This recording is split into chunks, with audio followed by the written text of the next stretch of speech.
Hello and welcome to a live edition of the NBA Outlet presented by OTGBasketball.com. Be sure to follow OTG on Twitter at OTGBasketball. I'm your host, Nick Fay. With me, as always, Harris Wichard and our man, Matthew Handel. What's up, guys? What's up, Nick? Glad to be back, and we got a huge night, so just glad to be talking with you guys. I'm really excited to have Matt on the show. I like the rapport and the camaraderie I have with Matthew at our little back and forth. So anytime Matthew Handel could be on the show, it's an absolute honor and privilege to have him.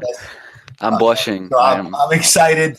We have 11 more games. Hopefully, I call him the second coming of Jesus. Nick Fay was 11-0 in his last week, so that's the guru right there. I bow down to him now.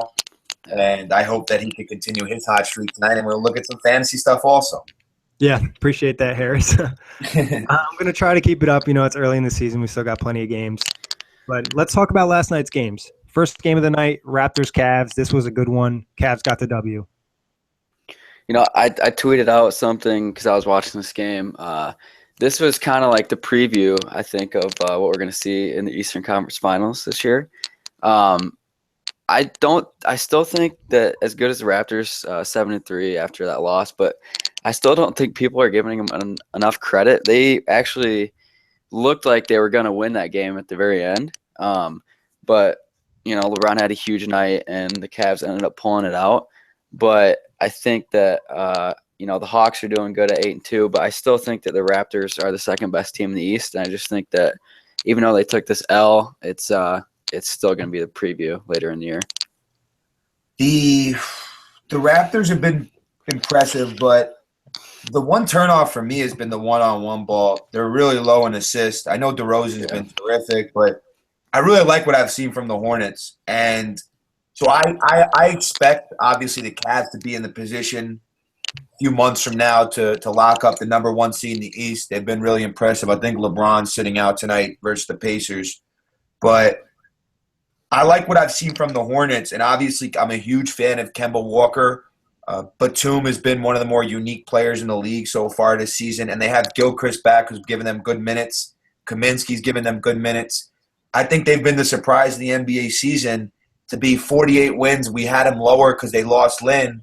It looks like that team's better than they were last year through about 10 games. So I'm hoping to see them make a push, but the one thing that scares me about the Raptors has always been the one-on-one ball, and I don't think they're good enough to beat Cleveland. The Hornets probably aren't either. The Cavs have been tremendous, and it's going to be their East to lose. Like we expected that going in, but yeah, for sure. I think, you know, either team really stands a chance against the Cavs. The Hornets have definitely been surprising, and the Raptors rely too much on iso ball. I think they mentioned this in the broadcast last night. You know, the Raptors aren't really with the new NBA. They don't have a lot of ball movement. Not a lot of three-point shooting. They rely on that one-on-one play with DeMar DeRozan and Lowry. And they don't really have a three guard either. You know, yeah. if you're going to beat the Cavs, you're obviously going to need a pretty good three guard to go up against, you know, a dude named LeBron, but whatever. But DeMar Carroll was brought in for that. Like a small forward you guys are talking about? He's saying a three, and they also probably need a 4 too. I mean, they have DeMar Carroll, but he hasn't really lived up to the hype when he was didn't even play at all. Was he hurt last night or what? Because he didn't. Yeah, I know he's dealt with a lot of injuries. So, but they also don't have a 4 either. So, yeah. But the Hornets, you know, Harris, you mentioned they have a lot of interesting pieces. You know, some versatile players that can play multiple positions, defend multiple positions, which is very important in today's NBA. So I think they could definitely give someone a run for their money, especially with the chemistry they're starting to build. Kemba, yeah. Kemba's coming into his own game in this league. He's been on fire in fantasy. He's elite. He's elite. Put him in the All-Star conversation. If he's not an All-Star, I'm done. I'm done. I'm quitting the show. I'm quitting the site. I'm quitting the NBA. What does he have to do? Like, I know it's 10 games. And they judge it after 40 or 50, so hopefully he stays healthy. But Kemba Walker is, like we talked about in the preview series, he looks like cardiac Kemba, the Brooklyn kid from the tournament in MSG. And I feel like I'm a broken record right now, but I can't say enough about what he's meant to that franchise and turning them around. I'm really high on them right now. I feel like anything's possible, though, because Dame didn't make it last year, and he put up crazy numbers. Well, the West is more loaded with guards. Yeah, that's true. That's true. What do you guys think about Atlanta and Miami last night? The Hawks picked up the win, 93-90. I thought the Hawks were going to win by a lot more. And not to mention the Heat dropped to 2-8. I know that a lot of people had them kind of low on the list, but I did not expect them to be 2-8 after 10 games. And on the flip side, I didn't expect the Hawks to be 8-2. But I think Dwight got banged up a little bit at the end, but I don't know how serious that's going to be. But I'd say this kind of knocked the Hawks down just a tad, but they're still 8-2 representing towards the top. So Yeah, you can't complain about 8-2, especially for a Hawks fan. Yeah, the Hawks have looked great, but you got to still, I think, have your doubts about them. Yeah. I like what obviously Howard has brought to them so far, and they've been an interesting watch. I'm a big fan of Dennis Schroeder. I didn't know what to expect out of him coming out of Germany, but his ability to get inside and carve up defenses allows Korver to space the floor a little bit, and obviously they have Millsap. So the Hawks have a couple impressive wins. Bazemore's been a little bit better than I expected. This is a guy that was known for his celebrations in Golden State. He was known for just dancing on the sideline and whatever form that he was doing that in, and they called it Bazemoring, I think, or something of that nature. And now he looks like a legitimate bona fide NBA player, and to the point where you would think of him more as an above-average player. He can shoot a lot better this year too. Yeah, he's much improved. Like, to go from being known for a dance move to actually known for your ability on the basketball court is a tremendous jump for my man Kent Bazemore. Went to Old Dominion. Shout out to the mid-major programs. Yeah, and he's a guy that works on his game. He continues to get better, and that's one thing you appreciate about him. But what do you think about the Heat? Matt touched on this, 2-8. They have a lot of weird pieces on this team, kind of. Where do you think they go from here? I think it's gonna it'll continue, but it won't be this bad, if that makes any sense. Like, I don't think they're gonna win 2 games out of every 10 for the rest of this year, but I do think that this is definitely a year that it's gonna knock them back a little bit. They have some pieces like you touched on with Whiteside, and I think Josh Richardson, their shooting guard, he's a nice little piece, but I just don't. If you look at the roster, you don't see anything that kind of like jumps out to you, and I think. Even though Wade was kind of, past his prime, he was obviously a huge piece. But this offseason is going to be super key for the Heat, and it's definitely going to we're going to have to see where they go in the offseason. Matt, before I get to my Miami. Well, it looks like we lost Harris.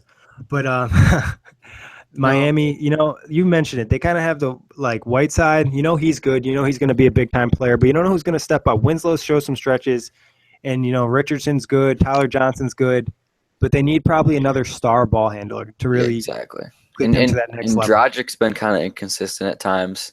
He's a good guard, but he's injuries and just kind of inconsistency at sometimes. Mm-hmm. And I think that the Heat's one of those teams you kind of see every once in a while that.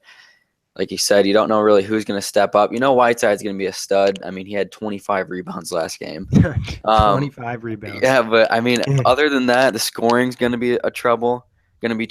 And I don't know. It's tough to call with this Heat team. I did not think they were going to be this bad. But I mean, honestly, if you look at their roster, it's Wayne Winslow. We didn't really. I don't know if did you say Winslow?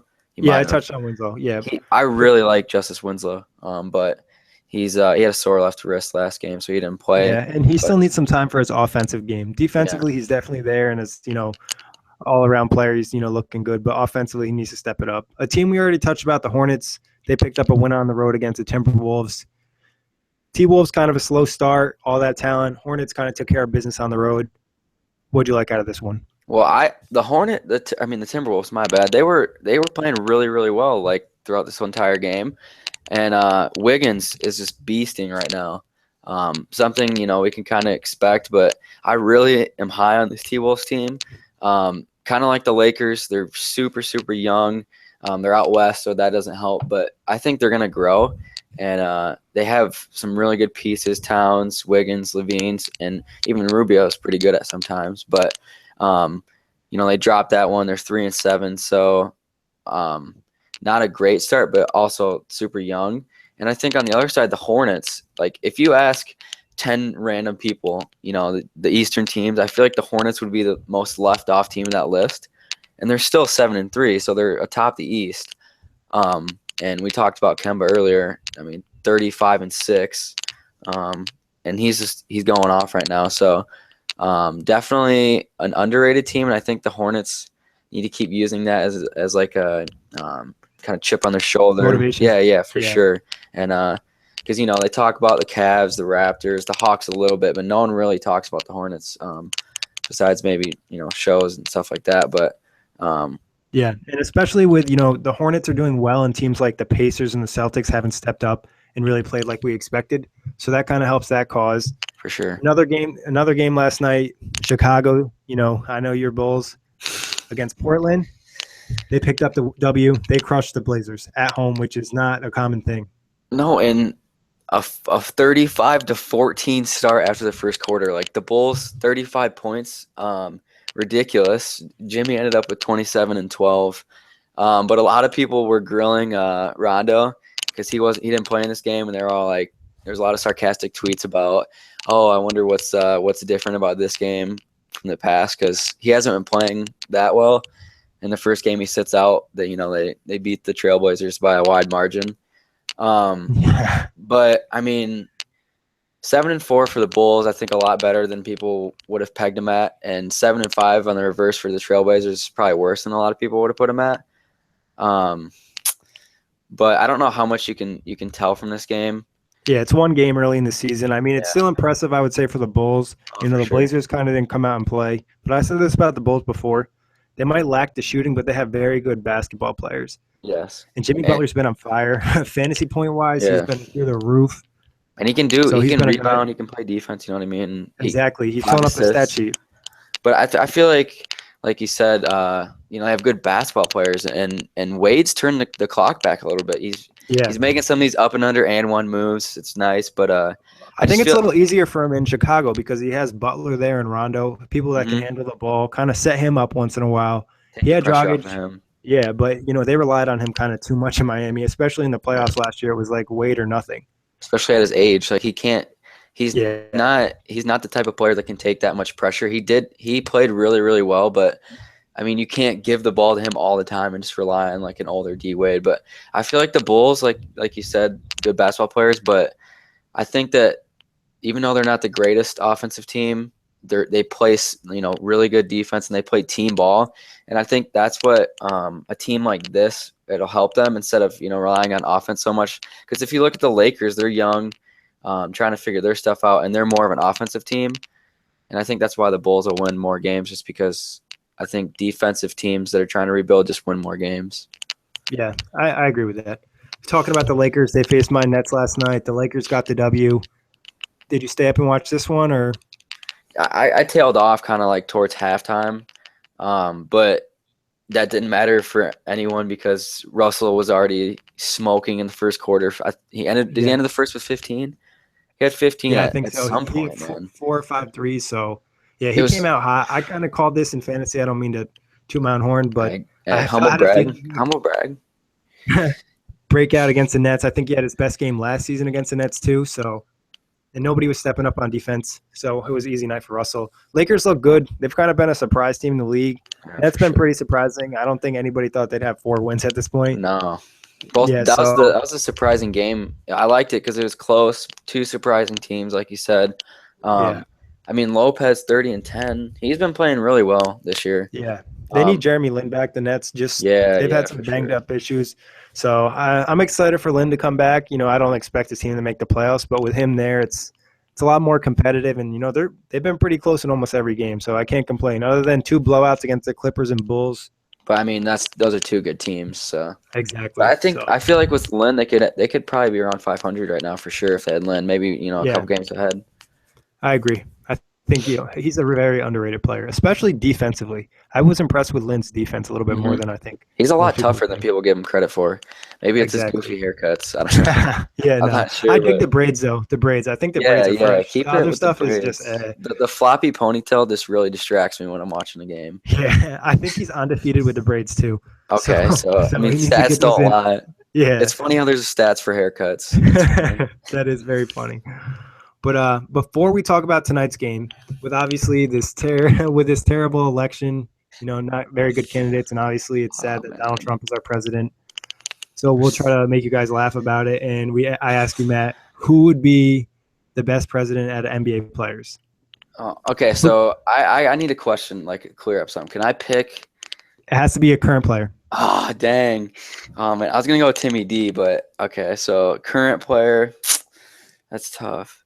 I And feel you can like pick their vice president too if you want. Oh, VP? Okay. I feel like I would go with LeBron, but this is the only I thought about this before. This is the only thing I would knock on LeBron. You know, it's great because he's super involved with the community. Like he's never had really a scandal besides like the Hummer thing in college, but like he's never had like, a true scandal in the NBA. He's involved in a lot of the, kind of like political stuff that comes around the NBA once in a while. But the only thing I would say about him, and this is on the court, so I don't know about this, but he cries a lot for the calls. And I don't want my president up there crying a lot.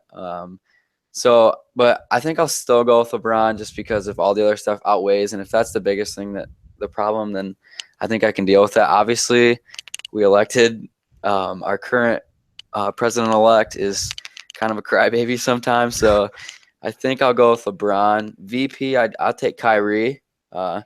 Just because I think he'd balance out LeBron. He doesn't cry that much. He's kind of more soft-spoken. If I had to pick a duo with LeBron, I would go LeBron D Wade. Yeah. Okay. I feel like that's a good match, and they have good chemistry. Friends, good friends. What about? Yeah, and they both have done good things too. You throw J.R. Smith in there. He went not wearing a shirt in the Oval Office. I would probably. I know Harris. We lost him earlier in the podcast. He's having some computer issues. I know he would pick Steph Curry. Yeah. So I'll throw that's not even a bad pick though.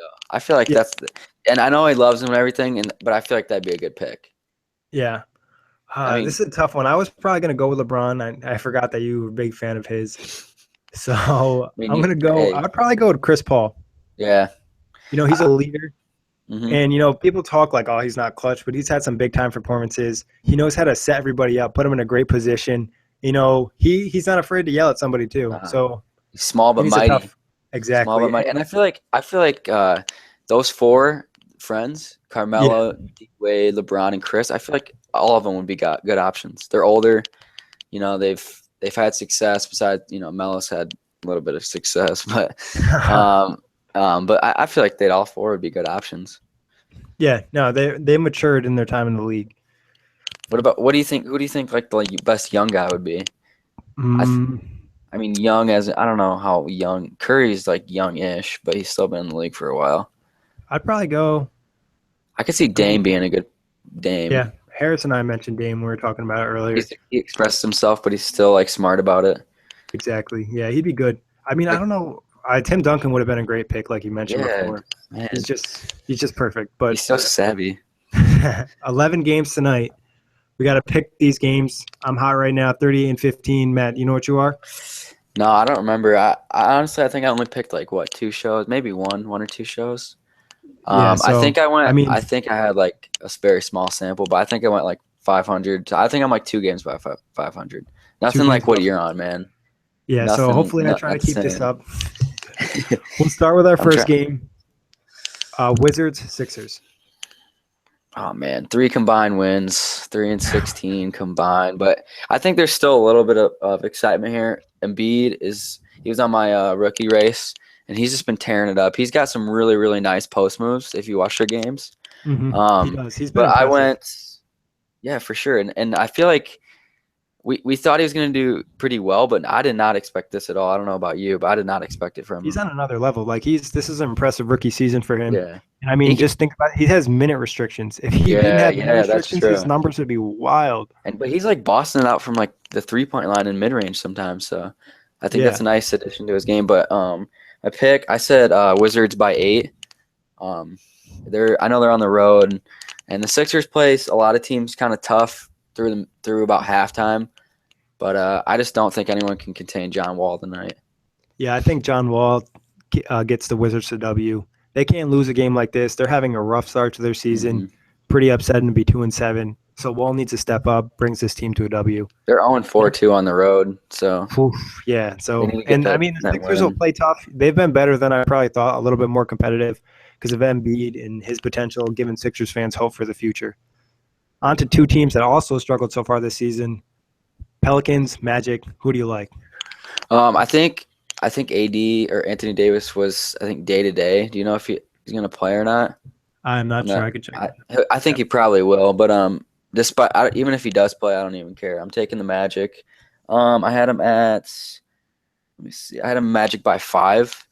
I think Nikola Vujicic. I think watch him down in the post, especially if AD doesn't play.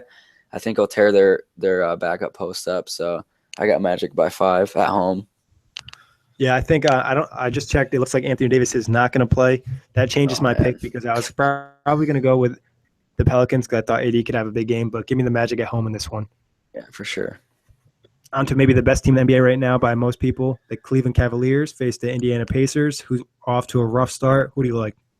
And I was thinking about this before we came on. Like 2 or 3 years ago, you'd be salivating at this game. You know what I mean? Like, this would be one of the best games of the night, but it's just not the same Pacers team. They're still decent and give them some time, but 5 and 6, man, I was way higher on this team. Like Harris said, he doesn't think LeBron's playing. I'm still taking the Cavs because I think Kyrie will step up, and they have players on the team, K-Love. And we're gonna see tonight if how much pressure LeBron's actually holding on this team. You know what I mean? Like, yeah. Let's see how good they are without him. And but I'll take Cavs. I had him pegged at Cavs by 6, probably a little lower than that now with LeBron not playing, but I'll still take Cavs. The Pacers have been disappointing. Jeff Teague, Thad Young. You expected these guys to come in. There probably has been a little bit of chemistry issues. They haven't played with a ton of energy. I like the Cavs, though, tonight as well. I think Kyrie does enough to get this team the W. They have Kevin Love. They have plenty of other pieces. No reason they shouldn't beat a weak Pacers team at the moment. The only thing I would stand up for the Pacers is they're 5 and 6. Yes, and they're 5 and 1 at home, so they've gotten all 5 wins at home. So I guess that could be something to throw in there. But True. I'm not going to change my pick. Yeah, I mean, Paul George could get him a win because he's that good of a player. Yeah, this team needs to show me more. Yeah, for sure. Another 2 teams that probably have been a little bit disappointing going so far into the season. The Mavs 2 and 7, Celtics 5 and 5. Who do you like in this one?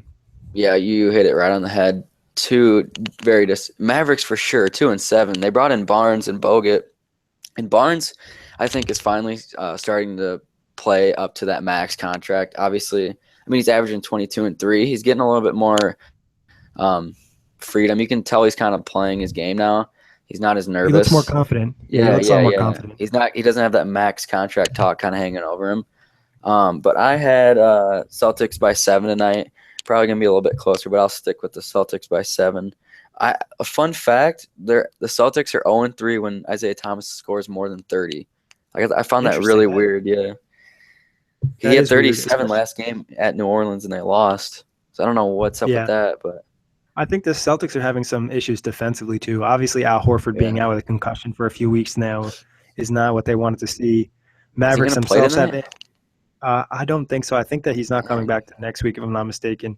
But the Mavericks also have had injuries. Dirk's been out for a bit. I think Darren Williams has been out for a bit. He might come back tonight. They've had to play some guys they're not used to playing. Yeah. I think the Mavs will probably struggle a lot this season, but they have a chance to get better. But give me the Celtics at home. Yeah, I think especially coming off a loss to the Pelicans, you're not happy about that. Everyone knows the Pelicans are struggling. Yeah, and they're 3 and 1 at home, 1 and 5 for the Mavericks away. So scale kind of tips towards the Celtics tonight. This one taking place in New York. Pistons at Knicks. This is kind of an intriguing matchup just because the Pistons have already beat the Knicks. The Knicks have looked a little bit better. So who do you like in this one? And like you said, definitely intriguing. And I would say that this was probably my second toughest pick of the night, honestly. It's a tough pick. We'll get to my first toughest pick later. But in New York, so that gives a little bit of an advantage towards the Knicks because they're 3 and 2 at home, 1 and 5 away for the Pistons. But I went Knicks by 5 tonight, and I also said that I could see D-Rose having a big game, 25 or more points. Just throw that out there. This is a very tough one to gauge. Like I mentioned, the Pistons have already beaten the Knicks. So beating a team twice this early in the season, especially a team that's around the same caliber, I hate to do this, but I have to pick the Knicks. So I guess give me the Knicks against the Pistons. I think it'll be close, and I wouldn't be surprised if the Pistons win. And I don't think Andre Drummond's playing tonight either. They no, said he he is. may. He is? He's expected Okay. to play. So That definitely changes it. But I mean, with Reggie Jackson out, I just feel like D Rose could attack Ish the Smith, point guard situation. Yeah, yeah. So I it's mean, definitely going to be decently close though. Probably a good game. you got to give Detroit some credit. Obviously, they don't have a great record at 6-5, but with Reggie Jackson out, they're still able to perform, and he does a lot for that team. Setting up the offense, setting up teammates. He has the ball in his hands a lot. I So think when he comes back, this will be obviously a totally different team, yeah, but I think you could see a boost in wins for sure. His game has gotten so much better since he's been in Detroit. Like, yeah. when he was backing up Russell, he's kind of like just He that looked like bench a guy ball that can hog. come give a spark. Yeah, because he's just that type of player though. He can score. Yeah, And no. When he was in OKC, he looked like he wanted to get his when he came in the game all the time, and now he kind of understands a little bit more. Like, all right, I'm yeah, going to get minutes. I can pass the ball a little he bit doesn't more. have to prove anything coming off the bench. Exactly, and he got his nice contract too. Yeah. Another Eastern Conference matchup: Bucks Hawks. Bucks have been kind of impressive a little bit. They've had some nice play from the Greek Freak and Jabari Parker. We touched on the Hawks early in the show. Who do you like in this one? I got Hawks. Hawks by 4. I think this is going to be a close game. I think that you saw when the Hawks played the Heat, you can see some of those the areas they're going to struggle in, and I think, like you said, Greek Freak and Jabari Parker is like really impressed me. He didn't really get a chance to play at all last season because of the injury, but he's come back super strong. He's shooting the ball well. I don't think the Bucks are good enough to win these tough games on the road, and the Hawks are a really good home team. Bucks are going to improve this year, but I'll take the Hawks tonight. If this one was in Milwaukee, I probably might go with the Bucks. Yeah. But since it's in Atlanta, give me the Hawks. 8-2, looking to get another W. They know wins are important at any point in the season. Now we're on to the Western Conference. 2 superstars in this game. 2 guys who are probably high in that MVP race. James Harden, Russell Westbrook. Rockets versus Thunder. Who do you like? Who has a bigger night? Oh Westbrook my God. or Harden? Oh, this was the toughest game for me. I probably sat in 10, 15 minutes just trying to. And OKC's coming off back-to-back losses again. Probably Yeah. back-to-back disappointing losses. And everything, if you look at all the stats, they both have one amazing superstar, triple-double every night. They're both 4-3, like Thunder 4-3 at home, Rockets 4-3 away. Super close record. Everything's just so down to the wire. So I think this is the biggest 50-50 pick for me. I went with the Thunder. They're struggling super bad right now, and I think it hasn't been ever more apparent that Russell's literally carrying this team on his back by himself. But I think if Oladipo can finally get going tonight, I think they'll win. But I did say, going back to which player has better game, I said both of them have a triple-double tonight. That'd be interesting. And I looked it up. I don't know when the last time that ever happened, like opposing players. They really didn't have much it's a on real it. possibility. So, So I got Thunder in this one. Thunder. If it's a Rockets type of game, I definitely could see that happening. They don't play much defense, a lot of up and down. And I agree with you. This one's a tough one to pick. Part of me has to go with OKC because I don't expect them to lose 3 straight. But the Rockets have been kind of impressive. James Harden has definitely been impressive. I thought he didn't. He catches so much hate, but you have to appreciate how good of a player he really is. He's averaging 30 and 12 assists a game. That's ridiculous. And he makes it look so easy. Like sometimes he just like throws an assist, like I'm just chilling. Yeah, like that. Yeah, like Russell. Like I feel like kind of like they're the same players in a way, but Russell just makes everything kind of harder on himself, and he's just so much more like aggressive. Yeah, and James just like doesn't even look like he's sweating. He's just kind of throwing balls here, scoring. You know what I mean? Just driving, easy and one. Yeah. Now imagine if Harden played with the intensity of Westbrook. No, that would not be fair. It'd be like 45 and 15 a night. Yeah. So Harden's definitely a fun watch. This should be probably maybe the best game of the night. Watching wise, especially you went Thunder on this one. Yeah, I'm going Thunder on this one, just because I don't think Westbrook knows that they can't lose 3 in a row, and someone else is going to step up for this team. Maybe a big game from Adams. Not a lot of presence inside for the Rockets. Yeah, Capella's been get better. So, ESPN 8:00, Warriors, Raptors. This is a good one. Raptors are coming off a loss last night against the Cavs. The Warriors have looked unstoppable at stretches during every game they've had almost. So, who do you like? And I think I feel like this could be just such a much better game if it wasn't a back-to-back for the Raptors. Like, it's Yep. kind of makes me sad, but I How got they get scheduled the Cavs one night and the Warriors the next night. yeah, like dude, that is just brutal. At least give them like a day in between. But I got Warriors by 7. It could be even higher than this. Just I think if it wasn't a back-to-back, I'd say like Warriors a lot closer, probably like 4 or 5. But like you said, the Warriors just look like so unstoppable. 8-2 is bad for the Warriors. Like so many people are grilling them for that, but it doesn't even matter. Kevin Durant is looking like a stud. Curry's looking like a beast. And like we talked about earlier, you cannot play isolation ball against the Warriors because if every time you don't score, they're going to score on you. So you're just going to be in that much bigger of a hole. So I got Warriors on the road tonight by 7. Yeah, I think this is, the Raptors coming off the back-to-back really hurts them. Give me the Warriors. I just almost can't even enjoy watching the Warriors games because even when they're losing, I know they're still going to come back and win just because there's so much talent. You knew that last year, and this is a totally different year. And Kevin Durant, he obviously caused so much hate, but he looks like he's improving his game a lot from the defensive standpoint and as an all-around player. He's had some nice blocks and he's really stepping up. And if they get in this type of groove, the NBA better watch out. Even the Cavs, if the Warriors are rolling, they can't really beat them just because they have so much talent. You have to think that, you know what I mean? If they're playing like this, like you said, I mean, I got to take Warriors, man. They just have so many. Their offense is so powerful. If you think about it in your math, I'm sure we could do the math, but I'm not going to try that right now. But the Cavs would need to score on every single possession because the Warriors pretty much do that. Yeah, the Warriors are a very good team. It's tough for the NBA. On to two teams that are trying to get to where the Warriors are at some point in the future, the Suns and Nuggets. Who do you like in this one? This was actually a lot tougher than I thought. Obviously, my biggest mistake, I picked the Suns to beat the Clippers earlier. I'll never live that down, and I'm totally okay with that. And I should pick them tonight, but I'm going Nuggets by 3. I think it's going to be a really close game. I will give the Suns this. I like how they've been playing. Booker's been playing like a stud. TJ Warren has really surprised me. But I think the Nuggets haven't won a game all year at home. They're 0-3, so I think that I think they'll get their first one tonight. So give me the Nuggets by 3. Yeah, both these teams, they're not very good at this moment. They have some talent on the team. They play hard. They're competitive. Just because the Nuggets are at home and the Suns look like they can't close games. So give me the Nuggets. Next one, our boy Muhammad's Grizzlies against the Clippers, who've maybe been the best team in the NBA so far at 10-1. Nah, for sure. Super surprising. We all know they're good, and they're probably one of the best teams in the regular season.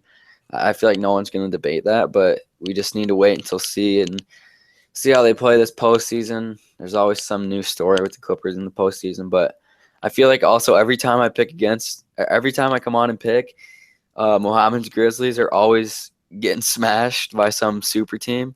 And I think it's going to continue tonight. I got Clippers by 11. Yeah, I mean, it's hard to pick against the Clippers. They look like they're rolling right now. And they kind of know.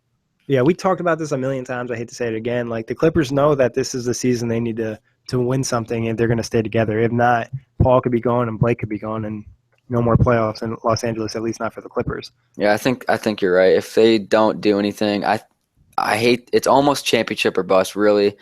I would probably say Western Conference Finals. If they show something, they have a good series against the Warriors – If they make it tough, I think if they get beat, if they win a game against the Warriors, I don't think that's enough to really be like, man, we should keep, we should stay together. It has to go 6 or 7. Yeah, I think you're right. This is going to be a huge postseason for the Clippers, and depending on how it goes, probably one of the biggest summers for the Clippers in a while. You could see this team get split up majorly. Yeah, especially they hate the offseason, especially after that whole DeAndre Jordan thing. Oh, my God. Where he thought they were going to sign with the Mavs, and they got him to sign back. So maybe they like the offseason. I don't know. And wasn't Chris Paul going to go to the Lakers? Well, that was before he was on the Clippers. He was on the Hornets coming over. But yeah. So I feel like they just have bad luck or something. They have this thing, and their off-seasons are always weird. Yeah, so it should be exciting for them this offseason. Yeah. Two teams that are probably the total opposite. Probably one of the most well-respected organizations in the league, the Spurs. probably the least respected organization in the league, the Kings. Who do you like in this one? Well, I will I was say savage, I know. no. Like you're spot on, and I think rightfully so. It's not even like how the Kings play. It's just like you always see something in the news. They bring in Matt Barnes, who's like always crazy. They have their best players. Usually, he's just immature a lot of the time, and he's usually just off the wall. He's a stud though. Like no one can take away his talent. I don't think anyone's debating that. He's just crazy sometimes, and I feel like this is the biggest game of totally the scale is at the other ends. Like you already said, one's the most respected, one's kind of like the least. And the players reflect that. Kawhi is, down to earth. He's getting a little bit more out there this year, kind of showing a little more emotion, but nothing crazy. I'm going Spurs in this one. I got them winning by 6. Nothing crazy. I think the Kings will kind of play it close for about 3 to 3.5 quarters. But I think Kawhi's just going to have a beast night again. Yeah, give me the Spurs in this one. They'll probably frustrate Cousins. You mentioned Cousins a touch immature, but the guy plays hard every night, and he tries to get the W, so I respect that. But he doesn't just have enough, talent on that team at the moment right now. Yeah, they need 2, 3. Yeah, I mean 1 or 2 more pieces. Yeah, and I just feel like they just need to get that franchise settled out. They need to really, do like an internal check and just be like, man, we got some problems to fix. I mean, because if you're going to bring in a good player, they brought in Rudy Gay, and that really hasn't worked out like that. I know Rudy Gay is not top tier anymore, but I feel like even if they brought in a really, really good player, it still really wouldn't work out. Yeah, we don't really know what their plan is there. They're all over the place in what they're doing. And I've been hoping they'll trade Cousins for a long time just so I can see him play in a better environment and really have a chance to succeed. So I feel like the Spurs in this one easily. And I feel like going back to that, I feel like we've talked about it before. Your Nets, you talked about how you like how they're trying to, they're kind of starting to figure out, not only from a roster standpoint, but like from the franchise and the front office, they're doing the right moves. Yeah, it's a culture. They're buying in. They're making the right moves. They're not going to be, I'll throw Harris into this one. They're not world beaters anytime soon, but they're definitely making the right moves. And I think the Kings that's their first step. Yeah. You got to come up with a plan, and maybe they have one. Maybe it'll start to, roll out this season, but we haven't seen in the past. I mean, 4-7, they're kind of like who was the other team we talked about that had 4 wins? Magic, maybe? Yeah, Magic. I think the Nets have 4 wins. And I think, the Nets and the Kings. I mean, the Kings, 4 wins. It's not crazy good, but it could be a lot worse for sure for them. Yeah. Yeah. So, I mean, great night of games. We got 11 games. Hopefully, I can go 11-0 again. I think we picked all the same ones, man. Yeah, we did. Actually, that's so. I'm not gaining any. Harris. I'm not gaining any, but hey, that's good for me though. I mean, you can still gain someone Harris. Yeah, that's true. We'll gain someone Harris maybe. I'll get his picks on Twitter because he lost connection. But that wraps it up for today. Great show, Matthew. Thanks everybody for listening. Thanks for the support, and make sure to hit that subscribe button.